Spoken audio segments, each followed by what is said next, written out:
Hola, bienvenidos al podcast de Jupi Digital. En Jupi Digital ayudamos a graduados y futuros egresados de ciencias exactas, ciencias económicas e ingenierías a reconvertirse en analistas de datos, logrando así mejores ingresos, mejor estilo de vida y poder trabajar desde donde quieran. Por eso hacemos este podcast, en el que hablamos de tecnología, educación, futuro del trabajo, análisis de datos y estilo de vida digital. En este episodio, María Benítez. Ella es argentina, es psicóloga, es headhunter, es IT recruiter y hace poco fundó Top Talent Global, que es una consultora especializada en captar talento para la industria de la información. Hablamos con ella sobre la inserción de los profesionales de la región en el mundo, de la diversidad y la inclusión femenina, del trabajo remoto, lo que cambió y lo que quedó luego de la pandemia, también de los procesos de digitalización de las organizaciones y muchísimos temas más. Vamos con el episodio.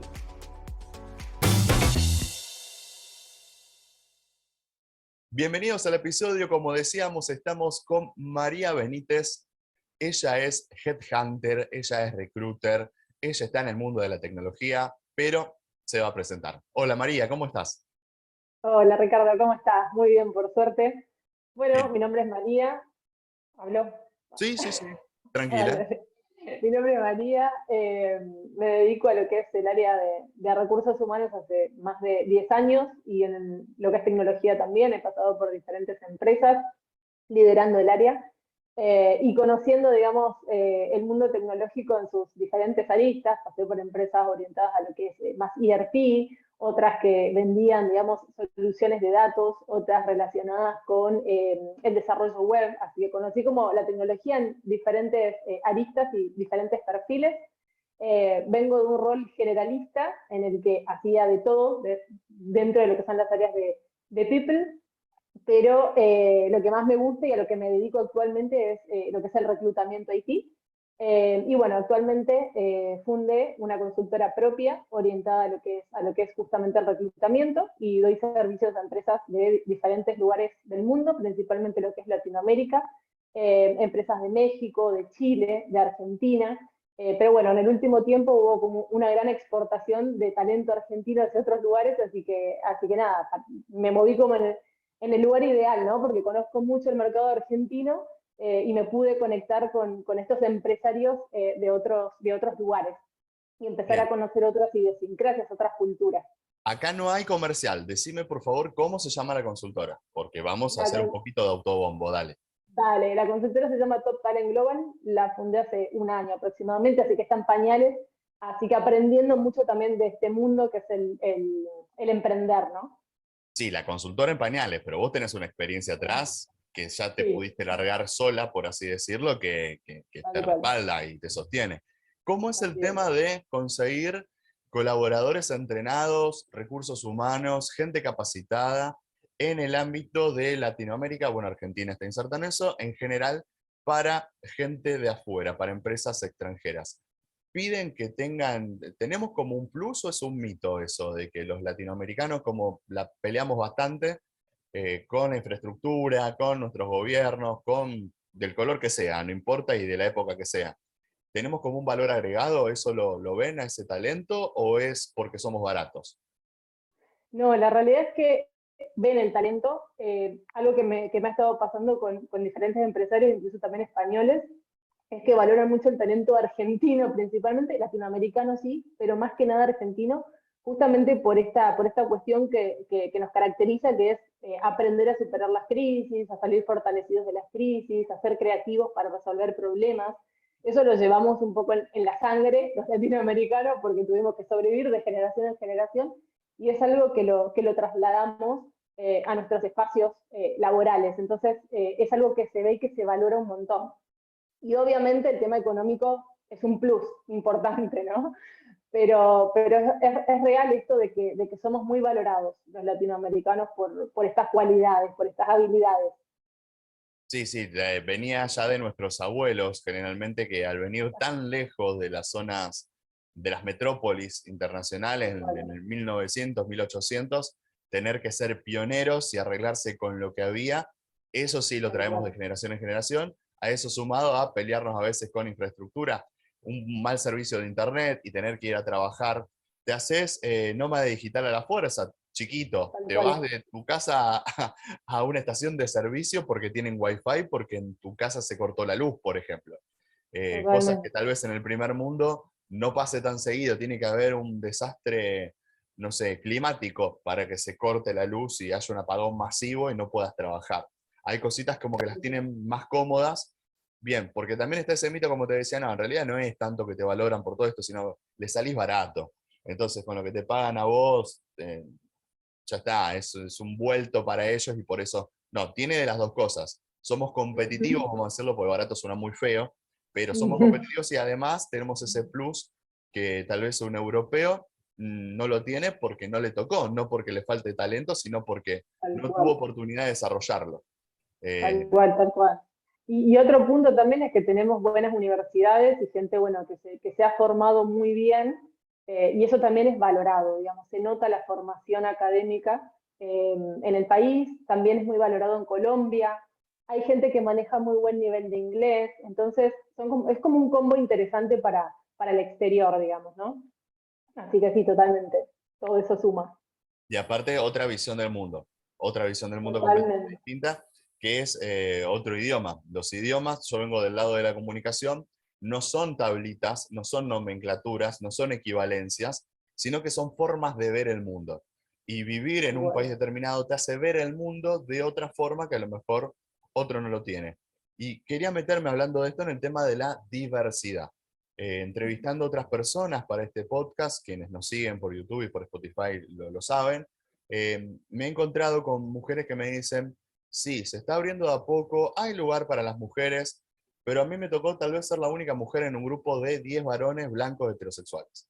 Entonces, como que la diversidad está, pero asomada, no alcanza. Yo no veo grupos de trabajo demasiado diversos y eso termina afectando la calidad de un trabajo, de un producto, ¿no? ¿Vos lo ves así también? totalmente. Sí, se ve en todas las, digamos, en diferentes áreas. La mujer se asocia con carreras de cuidado, las carreras sociales. Por ejemplo, me pasó a mí que soy psicóloga, que éramos 90 mujeres y 10 varones, y creo que en ingeniería pasa lo mismo, ¿no? Es como que es una carrera de hombres, es algo que siempre se ha inculcado, y donde uno entraba a las aulas y son 90 tipos y son 10 mujeres. Entonces, creo que pasa algo similar con esto, ¿no? Entonces, sí, se ve totalmente en las organizaciones.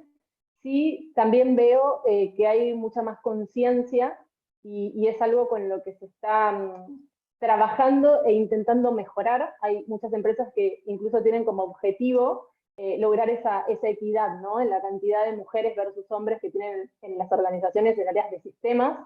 Pero todavía, obviamente, hay muchísimo más por hacer porque esto no es algo que atañe solo a las organizaciones, es una cuestión cultural que trasciende, digamos, lo que una empresa puede lograr o puede conseguir. Pero es verdad que se está poniendo mucho foco en esto, en lograr equidad, por lo menos tomando conciencia, que es como el punto número uno, y esto de empezar a deconstruirnos, porque por más que yo te diga que soy, no sé, que estoy a favor de la equidad, hay un montón de cuestiones que tengo incorporadas, inconscientes, relacionadas con el machismo, frases, creencias y cosas que a uno, quiera o no, te salen a la hora son sesgos, ¿no? Y nadie está libre de sesgos. Entonces creo que es un constante revisarnos, un constante tomar conciencia. Así que sí, yo lo veo, pero también veo que hay un esfuerzo muy grande por equipararlo. Todavía mucho por hacer. Pero en tu experiencia personal, de cada 10 currículums que te llegan o portfolios que te presentan, ¿cuántos son de varones y cuántos son de mujeres en lo que es tecnología de la información, en lo que es IT, que No, es a lo que te sí, estás dedicando? sí, la mayoría son hombres todavía, sobre todo en lo que es desarrollo. Por ahí, análisis de datos, veo un poco más repartido. ¿Por qué? Porque se trata de gente que por ahí viene de otras carreras, como administración de empresas, como ingeniería industrial, que son carreras que fueron muy abordadas por mujeres. Entonces, uno puede ver digamos, podés ver un poco más de equidad dentro de lo que es ese rubro. pero después dentro de lo que es desarrollo, más duro, digamos, desarrollo front-end, back-end, con ciertas tecnologías, la realidad es que ves muchos más hombres. O sea, la mayoría son hombres, hay muy pocas mujeres en esos ámbitos todavía. Bien, y Eh, hay, por ejemplo, grupos, yo veo, son comunidades, me suena ahora, por ejemplo, chicas programando, que se Ujú, animan entre ellas que está abierto, no solo tenés que ser chicas, puede ser cualquiera, pero chicas por esta cuestión de sororidad, de camaradería, de ujú, no sentirse tan solas tal vez, porque saben que son muchas, pero están como muy dispersas en un océano que ujú, parece masculino todavía, a pesar de. ujú. Tiene que ver Sí, con que sí. antes, si no eras programador, no podías trabajar en IT y ahora se está cambiando un poco la rosca de eso. No entendí, perdón.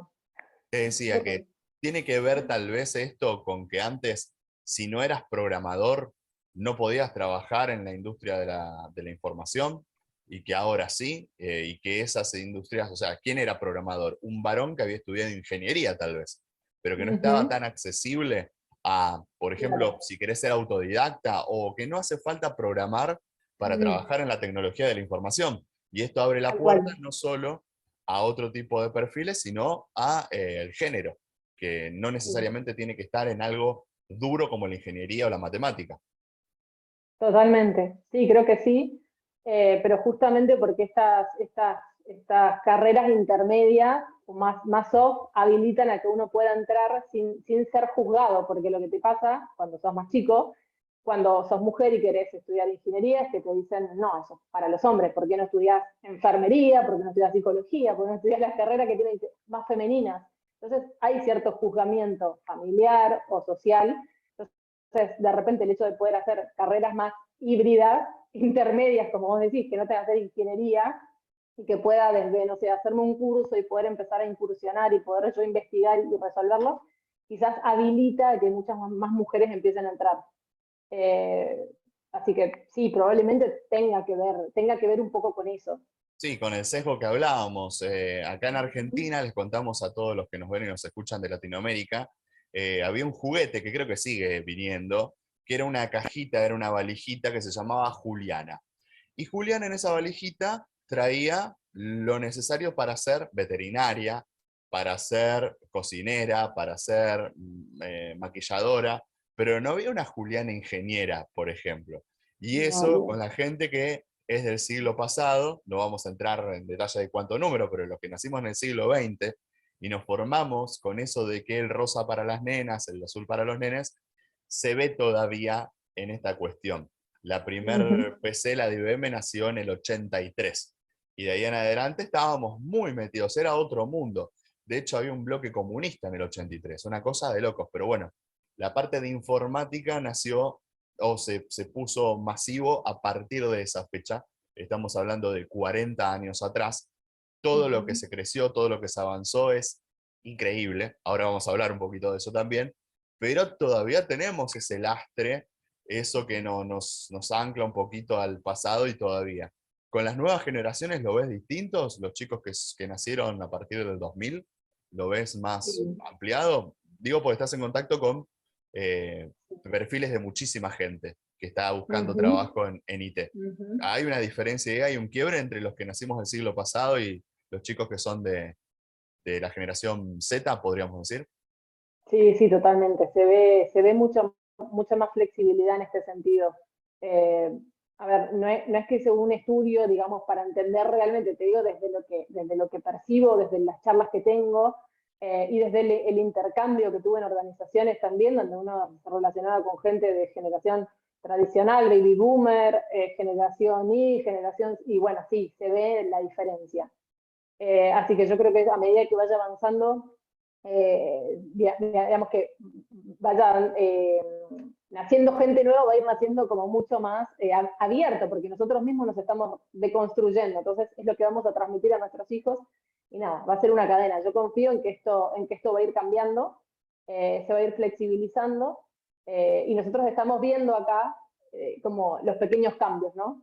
Pero sí, totalmente, se ve la Vamos diferencia. si te parece, entrar el tema de la pandemia y yo creo que probamos sangre, fue un tiburón que probó sangre en pandemia y dijo, vamos a trabajar remoto y salió bien y anduvo. Tal Y cual. ahora ya estamos con las vacunas, ya el riesgo es menor y me están haciendo volver a la oficina. Y si trabajé tan bien en casa, remoto, cómodo, sin tener que viajar, ¿por qué ahora tengo que volver a la oficina?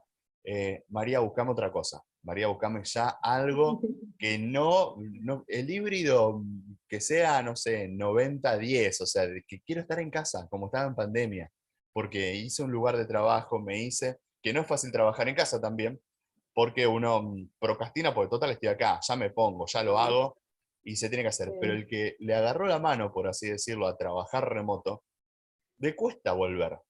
¿Crees que eso ya es una tendencia? ¿Ya cada vez es más, se exige más del lado del recurso a la empresa, a la organización, pedirle esta cuestión del trabajo remoto? Sí, yo creo que muchas empresas, o sea, personalmente hablando, es una decepción porque justamente yo dije, wow, acá ganamos todos porque la verdad es que lo remoto te habilita a disponer de tu tiempo de otra forma y el compromiso con lo que uno hace también es mayor, digamos. Entonces yo veía como un ganar-ganar para las organizaciones y para las personas. Pero la realidad es que muchas empresas se encontraron con esta situación de la rotación. O sea, la gente al no estar compartiendo con los compañeros, al no estar presente, muchas veces empieza a perder lo que es el sentido de pertenencia, se empieza a perder un poquito esta cuestión, los lazos, los vínculos que hacen que uno elija quedarse en un lugar. Entonces empezaron a identificar estos puntos y hace que de repente las empresas quieran implementar una modalidad híbrida porque tienen más control, digamos, pero no control, a ver, no control en cuanto a que trabaje o no trabaje, sino más control en cuanto a generar cultura, en cuanto a crear espacios para que la gente se vincule y de esa forma poder fidelizarlos. Entonces, hay como una justificación en algunas empresas de por qué prefieren lo híbrido versus lo 100% remoto. Ahora, hay un montón de otras empresas que descubrieron que esto es lo mejor que les pasó, cerraron sus oficinas y no quieren volver. Y que la verdad salen ganando en un montón de sentidos porque también pueden tomar gente de diferentes lugares, tienen, digamos, equipos mucho más diversos. Entonces, nada, creo que es un tema que responde un poco a la necesidad de cada empresa y al beneficio que puede encontrar cada empresa en esas modalidades. Pero sin duda veo que se está volviendo un poco a lo anterior, no 100%, pero sí muchas empresas están volviendo a la modalidad híbrida. Y creo que, a ver, está bueno porque es diverso y porque responde a distintas necesidades personales. Hay gente que tiene hijos que realmente les resulta muy difícil estar en la casa todos los días y ellos te piden, por favor, ir a una oficina. Hay gente que también no se adapta a lo remoto porque necesita la vinculación, necesita el relacionarse con los demás y hasta han sufrido, digamos, psicológicamente, digo, han tenido crisis de ansiedad porque no soportan esta modalidad y necesitan ir físicamente. Entonces creo que está buena la diversidad y que uno pueda elegir a qué tipo de empresa quiere ir. Eh, Así que sí veo una tendencia hacia volver a regresar a las oficinas, pero también hay muchas empresas que han optado por lo remoto y que para mí, personalmente hablando, son las que salen ganando, porque conseguís mucho más gente en diferentes lugares. Te puedes dar el lujo de buscar gente en el interior, que hay muchísima gente formada en todo lo que es Argentina y lo que es el exterior también. Eh, así que, pero sí veo que hay un regresar a lo híbrido. Bien, y esta cuestión de las empresas que no nacieron digitales y están transitando esto de su proceso de digitalización, su proceso de tomar estas tecnologías y obviamente contratar recursos que las ayuden a valerse de sus propios datos para tomar decisiones. ¿Cómo lo estás viviendo? En la región, vos me decís, yo hago poco en Argentina, trabajo más que nada en eso. ¿Tenés clientes en Argentina que están pidiendo profesionales específicamente de lo que es tecnología de la información para analizar sus propios datos y en base a esos datos tomar decisiones de cara al futuro de la empresa? Sí, a ver, yo trabajo con muchos perfiles, en el último tiempo más con lo que es desarrollo y muchas empresas especializadas en IT. Así que ahí no sabría decirte mucho de empresas, digamos, no sé, de otros rubros que tienen equipos de sistemas. Mi experiencia es mucho con empresas que son de sistemas y que buscan gente para fortalecer sus productos o desarrollar sus productos. En el 2020 hubo como una subida enorme de la necesidad de las empresas para las contrataciones. Ahora ha bajado un poco, digo, a nivel global hay una crisis bastante importante, con lo cual ha bajado la demanda y las empresas están siendo mucho más conservadoras en este aspecto, ¿no? De contratar gente.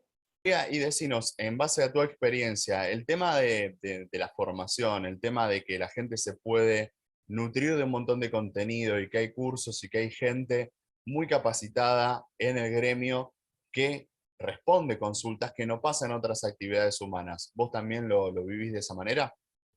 Sí, sí, totalmente. Creo que justamente uno de los patrones comunes dentro de lo que son los perfiles de IT es esta curiosidad, este espíritu investigativo y de aprender, digamos, por uno mismo. Y creo que tiene que ver un poco también por la accesibilidad de la información. Uno puede acceder desde bootcamps a cursos, a un montón de información disponible en YouTube o en un montón de otros lugares totalmente gratuita. Entonces, si uno realmente tiene interés en aprender, puede hacerlo, realmente lo podés hacer. Tenés el paso a paso disponible en Internet. Y ahora con la inteligencia artificial, ni te cuento, creo que te allana un montón el camino. Bien, ¿por qué las empresas quieren seniors? Seniors, vamos a comentarle a la gente que tal vez no está tan en tema, es alguien ya con cierto tiempo y cierta experiencia. O sea, ¿por qué las empresas quieren o prefieren personal ya capacitado, ya entrenado, ya con experiencia y no le dan tanto lugar al junior? Que convengamos que en términos de valor económico gana menos, obviamente, un junior, pero ni siquiera pagando menos prefieren pagar más y tener a alguien más capacitado, porque es la queja permanente del junior de no me dan lugar para tener mi experiencia. ¿A qué responde en tu diario esto? Muchas veces tiene que ver con que necesitan sacar un producto a último momento o que tienen deadlines agresivos y de repente sumar un junior implica disponibilizar de un senior para que lo forme, implica que esa persona no va a poder dar su máximo potencial en ese momento porque tiene que aprender. Entonces tiene que ver muchas veces con la necesidad de la empresa en ese momento, que necesita alguien que venga y que resuelva algo de complejidad alta. Entonces hay una necesidad puntual en donde un junior en ese momento no te va a servir, vas a necesitar un senior sí o sí. Y otro tema es que las empresas tienen en general pocos seniors, sabemos que es un mercado bastante complejo, donde hay mucha demanda y poca oferta en cuanto a los perfiles. Entonces, tenés pocos seniors y tener que dedicar el tiempo de ese senior para formar juniors es un problema. Entonces, ahí es que se genera este problema, digamos. Sin embargo, creo que estratégicamente conviene, o sea, a una empresa le conviene formar, porque, bueno, a esa persona que estás sumando, podés ir justamente inculcándole tus valores, inculcándole tu cultura, ir formándolo, entre comillas, a tu medida, y también aportás al mercado, porque la idea justamente es esa, ¿no? Que uno pueda ir formando e ir sumando a estas personas al mercado y que deje de haber esta excesiva demanda versus poca oferta a nivel perfiles. Pero es una problemática real con la que se encuentran los empresarios y tiene que ver con esto que te comento, que necesitas resolver un problema complejo en muy poco tiempo y necesitas un recurso muy capacitado, una persona muy capacitada, o no tenés la disponibilidad de un perfil más capacitado para que te forme a los perfiles juniors. Sí, Entonces, si todos hicieran eso, pues seamos sinceros, haciendo una analogía con otra cosa, el junior surge, pero si no les da la oportunidad, queda en eso. Y los tal cual. seniors, no es que yo voy y hay un árbol de seniors y cosecho un senior. No es que No, voy al supermercado, hay una góndola y saco un senior de tal ahí. cual. En algún momento, aunque parezca algo pavote, hay que decirlo, el senior fue junior en algún momento y alguien lo Ujú, formó total. o de alguna manera se formó.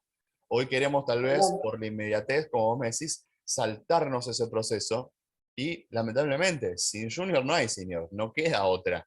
Alguien No, tiene no, que formarlos y es una inversión que vale la pena, pero bueno, si vos me decís que están corriendo, tiene que ver con que organizan mal tal vez y que necesiten el recurso súper talentoso formado porque dejaron todo como para último momento y no se dieron el tiempo de formar un junior. puede tener que ver, por ahí tiene que ver también con el rubro en el que yo me manejo, o el tipo, me manejo mucho con startups, y por ahí las startups tienen un ritmo diferente. Por ahí si vamos a una empresa mucho más grande, con mucha más espalda y mucha más estructura, creo que ahí habría que analizar realmente cuál es el motivo, y puede responder quizás a veces a que no tienen ganas, o sea, a veces puede responder a eso, y a no tener esta mirada estratégica de ser formadores, aunque hoy en lo que es BI sí veo muchas empresas formadoras que hacen escuelitas y que empiezan a formar sus propios juniors, digamos. Lo veo bastante.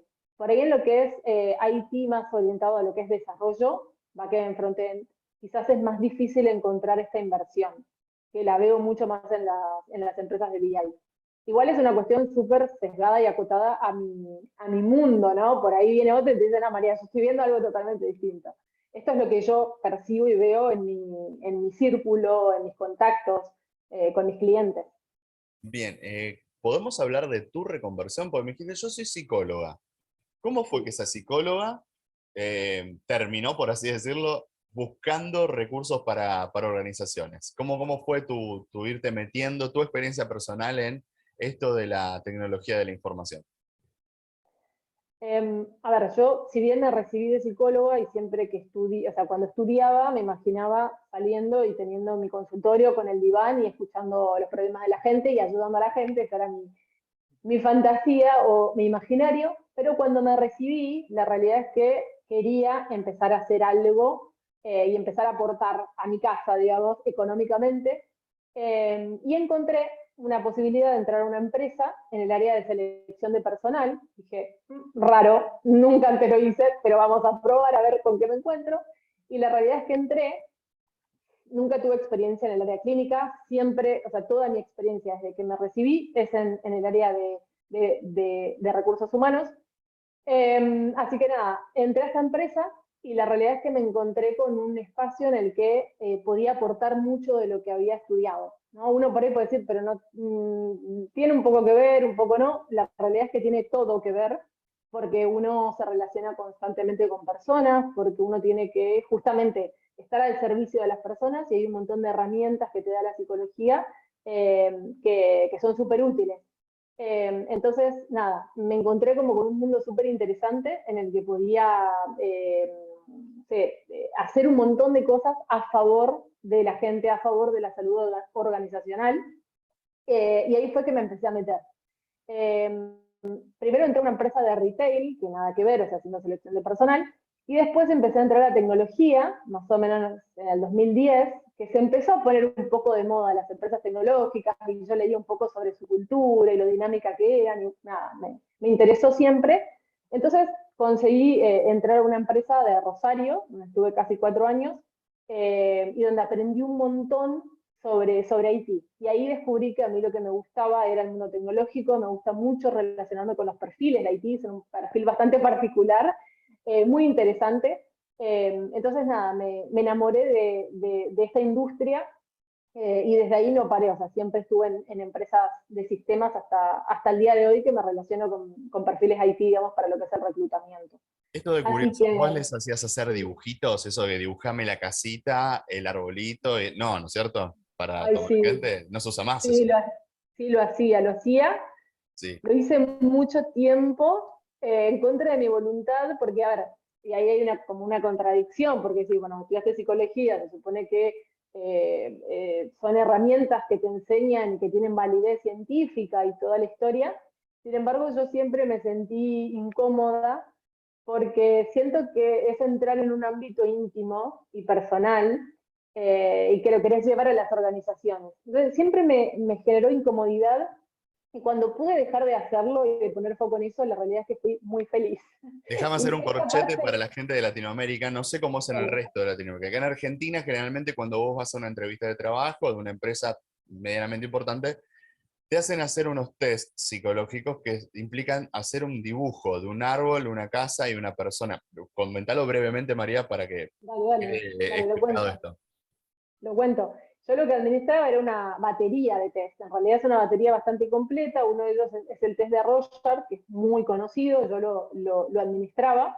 Y después todo lo que tiene que ver con las técnicas gráficas, como puede ser el hombre bajo la lluvia, el tema de la casa, la persona y el árbol, etcétera, donde uno a través del análisis de estas técnicas y de cruzar información puede acceder a un perfil psicológico del candidato, ¿no? Puedes saber si tiene tolerancia a la frustración, puedes saber a nivel de comunicación o en cuanto a las relaciones interpersonales, cuáles son sus principales características, etcétera. Entonces, las empresas piden, digamos, a los centros que estudian esta parte de los centros médicos, les piden que evalúen determinadas competencias o determinadas habilidades o factores psicológicos, y los psicólogos lo que hacen son administrar estas baterías para que la gente, bueno, las realice y poder sacar un perfil psicológico.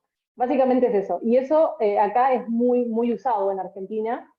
Creo que cada vez se usa menos y sobre todo en el rubro IT es donde no se usa tanto. Creo que en los ámbitos más tradicionales se sigue utilizando. Pero bueno, para mí, personalmente hablando, es raro. O sea, ahora yo no lo quiero administrar nunca más. Bien, Pero bueno. cuéntanos, María, ¿qué desafíos ves vos de lo que es todo lo que es la industria IT? Porque vimos todo lo bueno, tal vez. Ahora, si querés, hablamos un poquito sobre inteligencia artificial, que se desbordó de lo que es el mundillo IT a la plebe, al pueblo, a la gente, sí, se Sí. masificó y los cambios que va a traer, pero ¿qué ves como algo, como un desafío? No sé, ¿lo ves en la formación? ¿Lo ves en la visión de las empresas? ¿Qué inconvenientes ves en lo que es el mundo IT a resolver en el corto tiempo?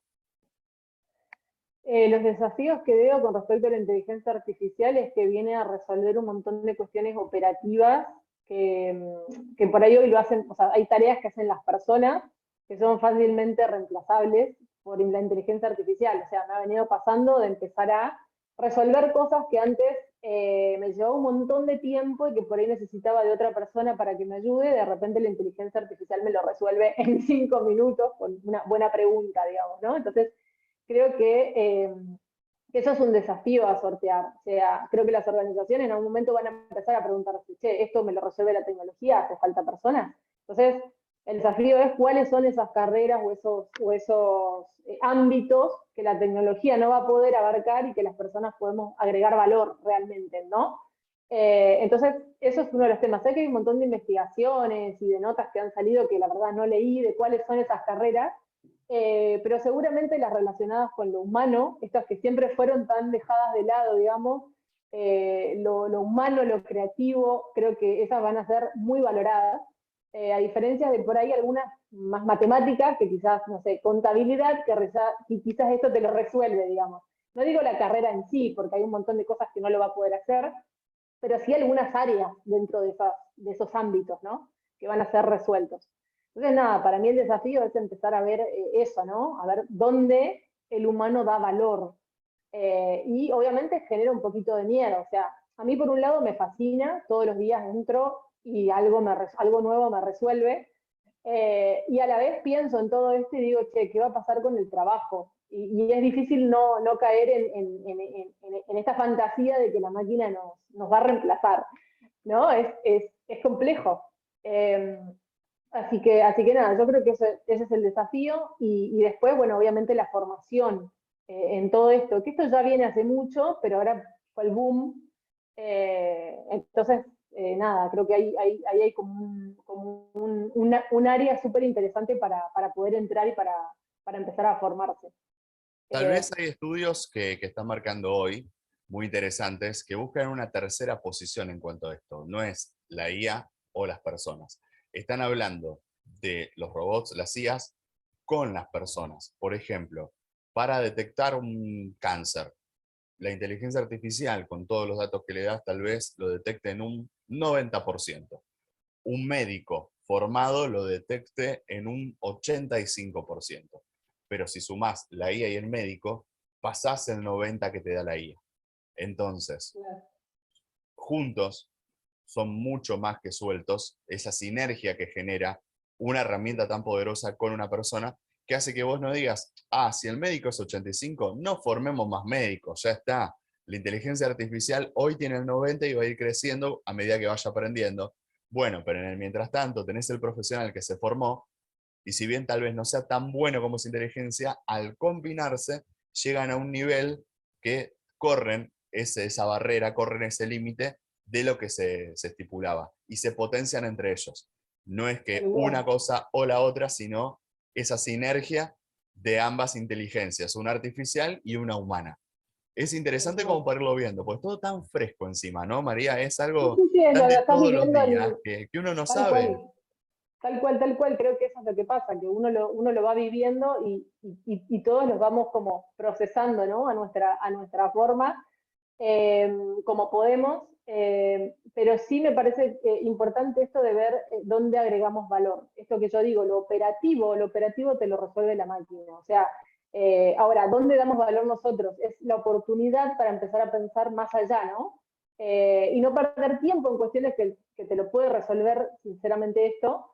Y uno sí invertir su tiempo en cosas más estratégicas. Entonces creo que en ese sentido es lo que todos soñamos. O sea, yo me pongo a pensar en esto y digo algo que toda la vida pensé en recursos humanos de todas en diferentes áreas, que decía, estoy perdiendo mucho tiempo haciendo esto que no agrega ningún valor, cuando podría estar hablando con la gente, podría estar escuchando las necesidades de la gente y estoy cargando esta planilla hace 3 horas, ¿no? Ese tipo de cosas que El viene. trabajo más tedioso o pesado, lo más laborioso, nos podría ayudar tal vez en eso para permitirnos que pongamos foco nosotros en lo que nos hace distintos, en lo que nos hace humanos. En tu caso es en escuchar, esa escucha activa de qué necesita el colaborador en una organización, que eso una máquina por lo pronto y ya varios años tal vez no lo pueda hacer.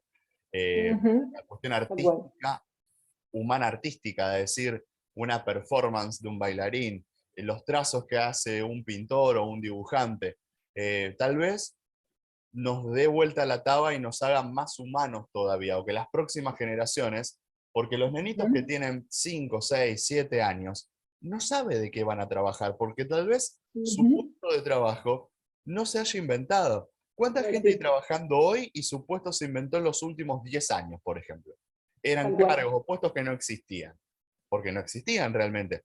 Lo hacía otro con otro nombre, pero esa especialización recién apareció hace 5 años. ¿Cuánta de la gente que vos le conseguís ese puesto decís, mirá, ahora separamos lo que es front-end y back-end, que en el desarrollo es lo que ve el usuario y lo que está atrás, digamos, por así decirlo. Antes era todo junto y hacían todos y se tenían que... Bueno, ahora hay una especialización en lo que es el desarrollo de software, que hace 10 años no existía. Entonces, ¿por qué no impulsar a estos chicos, a los niños más que nada, a los adolescentes, a que se hagan más humanos? Porque para lo tedioso van a estar las máquinas. Para lo pesado nos van a asistir en eso. Te van a llenar tu planilla, María, quédate tranquila, y vos vas a poder escuchar a la gente que necesita a María, no necesita un androide ahí que frío tal vez por ahora, por más que le pongan caritas lindas, es una máquina. Son materiales inertes, son cables, son plásticos, son aleaciones de metal que no me siento en la confianza de contarle mis cosas. Yo necesito una persona, no solo una cara humana, una persona que siento que me escucha y que me va a ayudar a resolver mis problemas o mis incomodidades dentro de una empresa, por ejemplo. Yo creo que tal vez vamos por ahí. A lo mejor soy muy iluso, a lo mejor soy muy soñador, muy esperanzado, muy positivo en esto, pero yo creo que son, yo le digo, reniegues lindos. Peor sería estar pensando que nos invaden extraterrestres y cómo nos salvamos. Esto reniegue de cómo uso esta herramienta tan poderosa, es un reniegue lindo. Y no está bueno acotarlo, sino que tenemos como humanidad que acomodarnos para adaptarnos a eso y decir, bueno, ¿cómo hago que esto me sirva y no me lastime? ¿Cómo hago que esto me permite ir para adelante y no retroceder 300 años? Con desocupación, con problemas sociales, con inclusive hambrunas, porque si la gente no trabaja, imagínate. Bueno, pero estamos para eso y siempre para adelante. Eso es lo... Yo lo veo más positivo. No sé si hay gente que, no sé, en la era de la revolución industrial decía, las máquinas nos van a sacar el trabajo y hubo una prosperidad. Consiguieron mucha más gente trabajo, se amplió el comercio, las redes comerciales también, los barcos que llegaban a todos lados. No hay que tenerle tanto miedo al progreso. O sea, en la Tal historia cual. nos puede mostrando la historia que el progreso, si bien va a haber específicamente algunos que queden sin trabajo, el que no se pueda reconvertir, tal vez ese es el problema, pensar que uno va a empezar a trabajar y va a terminar trabajando como nuestros abuelos, que Tal empezaban en una cual. fábrica y se jubilaban en una fábrica, en la misma, y le daban el reloj de oro y los 30 años y el...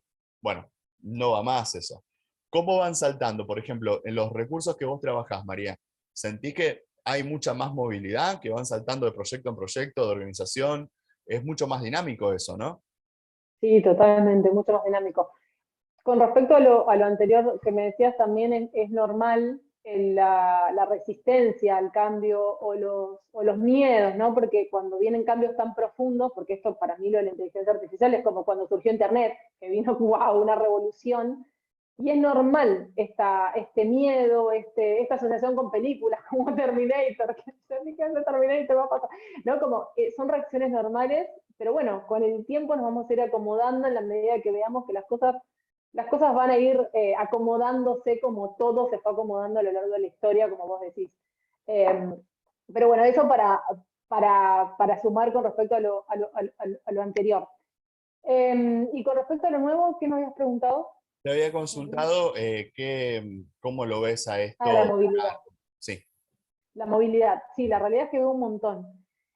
Sobre todo, bueno, sí, en lo que es tanto los desarrolladores de webs, desarrolladores de software, como también en el mundo de los datos, veo un montón esta reconversión de carreras como desde kinesiología o farmacia o contador, etcétera, carreras en donde la gente hizo carrera, digamos, ¿no? Donde estuvo 10, 15 años ejerciendo la profesión y de repente se siente mucho más conectado con estas otras áreas por muchos motivos, no solamente porque les puede llegar a gustar la tarea en sí misma o lo que puede lograr con eso, sino también por las oportunidades que te ofrecen estas carreras, ¿no? El hecho de poder conectarte remoto y poder tener más tiempo disponible para gestionar cuestiones personales, para llevar a tus hijos al colegio, ¿no? Todo eso que te suma en calidad de vida. Creo que lo que estas carreras vienen a mostrar es justamente esto, que hay otra forma de vivir, donde uno no tiene que vivir esclavo del trabajo, estando físicamente tantas horas. Creo que,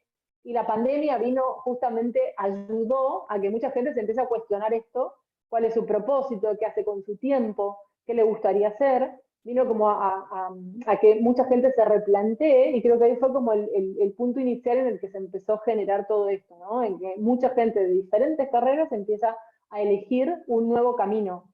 Incluso me pasa con digamos, el esposo de mi mamá, que se está por jubilar, y dice, ¿y ahora qué voy a hacer? Bueno, y ahora está por aprender Python, y quiere programar en Python, y tiene 70 años, y él está recopado con esta vida, y digo, se te abren un montón de oportunidades, justamente por lo que decíamos hoy también, de la disponibilidad de información en Internet. Vos querés aprender, podés aprender, investigás y aprendés.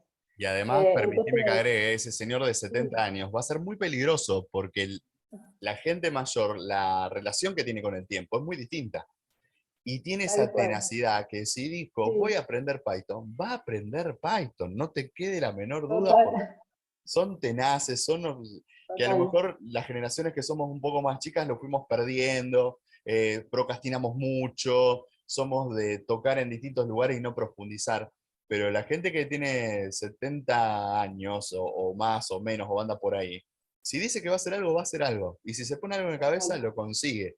Que esa tenacidad es la que quisiéramos tener todos, o la que no sé si se nace con eso o se construye, pero te juego lo que quieras, que si va a aprender y vamos a ver proyectos de Python de este señor de 70, más que nada porque dispone del tiempo y además de las ganas de no quedarse. Yo Tal digo cual. siempre, esa persona de 70 tiene 20, con 50 de experiencia. Sigue pensando con la cabeza de un chico de 20 años, impulsivo, que a veces se quiere llevar el mundo por delante.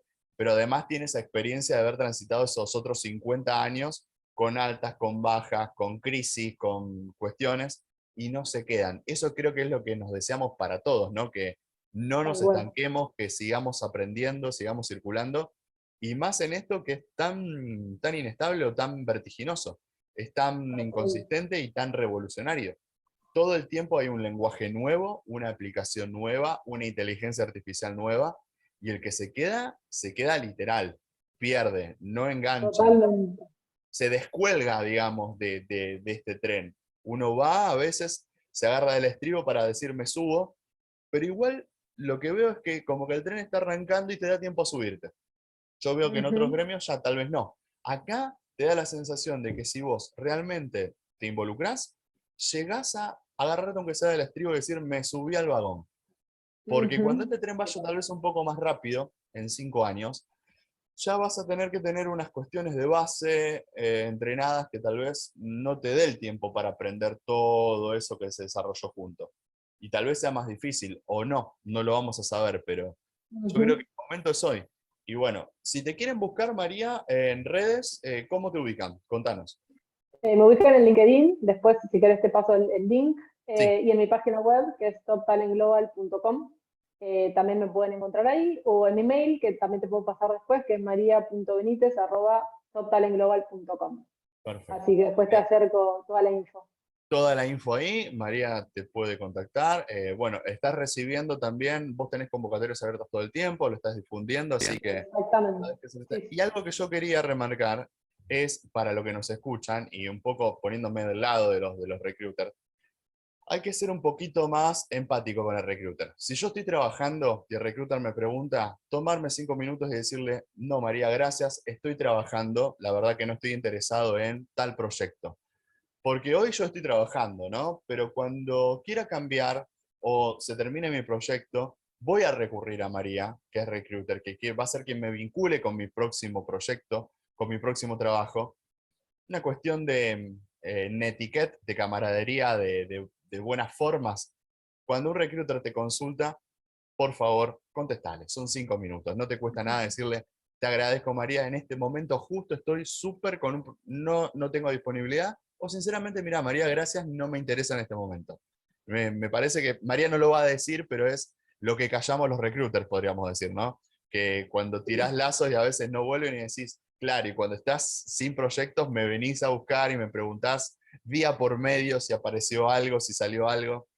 ¿Pasa esto o es idea mía? Sí pasa, depende del perfil. Últimamente vengo de una muy buena racha en donde me contestan un montón, pero tiene mucho que ver con el perfil y con el momento. Hace un año atrás pasaba esto que vos decís de que nadie te contestaba y hoy quizás que hay muchas desvinculaciones, hay como bastante ruido en el mercado IT, de repente me contestan muchísimos. Así que la verdad no tengo nada que decir. Sí, es importante, a ver, más allá de que me contesten o no, yo por ahí, como estoy hace tanto en esto, lo tengo un poco naturalizado. Quizás no está bueno, pero ya lo naturalicé, es como, bueno, ya está, sigo. Acá el tema de ser recruiter es mucho, es como un poco el perfil comercial, ¿no? Esto de no detenerme mucho en los no y avanzar por los sí, si no, no te dediques a esto. Entonces, un poco yo lo tengo naturalizado, pero sí me parece súper importante que ellos, más allá de que no me contesten o no, que puedan como guardarme en sus contactos, porque el día que ellos necesiten es, che, María, en aquel momento no te respondí y no me importaba, pero ahora necesito y dame una mano, y es como que buenísimo, porque yo justamente tengo que como que estar alineado un poco con la necesidad. A veces uno está muy bien en donde está, no tiene tiempo para responder, reciben un montón de mensajes de recruiters y yo lo entiendo. Entonces, no importa, pero guardame en tus contactos, porque me vas a necesitar en el futuro y quiero estar ahí porque son todos muy buenos perfiles, o sea, en general. Eh, así que nada, esa es como mi lectura, un poco yo que vengo nada, ya de esto hace 10 años y acostumbrada. Buenísimo. María, agradecerte entonces este tiempo, este contacto, esta Dale. charla amena que tuvimos. Ya sabe la gente cómo ubicarte y bueno, como te decía, agradecerte Buenísimo, por toda esta buena predisposición, por contarnos buenísimo. cómo es tu forma de ver el mundo de IT y ver que IT lo hacen personas, como vos, como yo, como quienes nos escuchan, que no hay, si bien hay super máquinas, tenemos que darle ese toque humano que es lo que hace la diferencia, lo que marca la diferencia. Tal Gracias, cual. María. Muchas gracias, Ricardo.